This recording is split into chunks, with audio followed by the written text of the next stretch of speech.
আজরাইল বলে, মালিক রে, এখন শুধু আমি আজরাইল বাকি আর আপনি আল্লাহ বাকি। আমার আল্লাহ বলবে, আজরাইল রে, এবার তোর জানটাও তুই বের করে নে, তোর জানটাও তুই বের করে নে। ও যুবক ভাইরা রে, এই কথাটা বলার সাথে সাথে মালাকুল মউত আজরাইল একটা চিৎকার মাইরা বলবে, ও দয়ার আল্লাহ, আগে যদি জানতাম আমার জানটা আমার বের করতে হবে, এই দায়িত্ব আমি নিতাম না। জান বের করা, আহারে যাদের সামনে আজরাইল দাঁড়ায় যায় তারা জানে গো বাবা মৃত্যুর যন্ত্রণা কত কঠিন।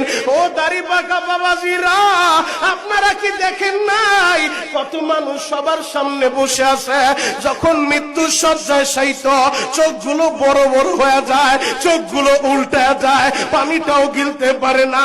আজরাইল রে দেখলে আর রূহটা বের হইতে চায় না। মৃত্যুর যন্ত্রণা যে কত কঠিন গো বাবা। দয়ার নবী, মায়ের নবী, যেই নবীর উপরে মশামাছি বসা হারাম, ওই নবীও মৃত্যুর পূর্ব মুহূর্তে এক সপ্তাহ আগে নবী আমার পুরো শরীরটা জ্বর হয়ে গেছে, অসুস্থতার কারণে নবী আমার মসজিদে যাইতে পারে না, ইমামের মুসাল্লায় দাঁড়াইতে পারে না। যুবক রে,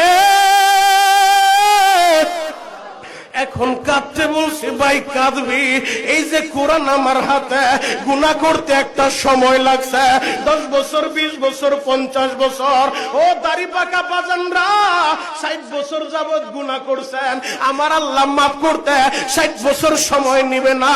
যদি চোখের গরম পানি দিয়া আল্লাহরে বুঝা বলতে পারেন, আল্লাহ আমি পাপী অপরাধী,